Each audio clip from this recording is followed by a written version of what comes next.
Le taux d'inflation a bondi à 6,5% en janvier 2022 dans les pays membres de l'Union économique et monétaire ouest-africaine, UEMOA, contre 6% en décembre 2021. C'est ce qui ressort de la note de la BCEAO dans son dernier bulletin des statistiques. Selon la note, la majorité des pays fait face à une augmentation des prix. Cette accélération de la progression des prix à la consommation est essentiellement dérivée des produits alimentaires. Alors, il faut dire que la hausse généralisée du niveau des prix qu'on observe dans les pays africains et des pays de l'UEMOA également est due au fait que d'abord, il y a un choc dû à la crise de Covid qui a fait qu'au niveau international, le prix d'un certain nombre de produits ont augmenté.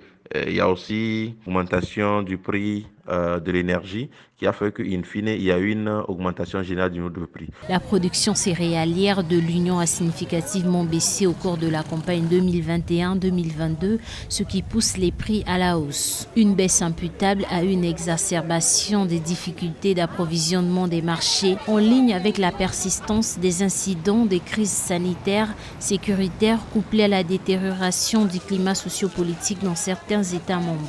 Il faut donc que les pays africains et les pays de la sous-région, notamment, aient un regard plus critique sur leur politique agricole adoptée jusqu'ici, qui ne vise pas une indépendance totale vis-à-vis des aléas climatiques, ce qui pourrait en réalité conduire vers une sécurité alimentaire dans la sous-région et une dépendance moins forte vis-à-vis des produits venant du reste du monde. Donc, à mon avis, il est question que nos pays puissent véritablement réorienter leur politique agricole et politique commerciale dans le souci de créer plus d'espace de production et donc de consommation et donc moins de dépendance vis-à-vis des pays tiers. Dans le but de protéger le pouvoir d'achat, plusieurs États ont adopté des mesures allant de l'instauration des prix plafonds à la suspension des taxes à l'importation ou douanières, en passant par la baisse de la TVA et le renforcement des contrôles des tarifs réglementés.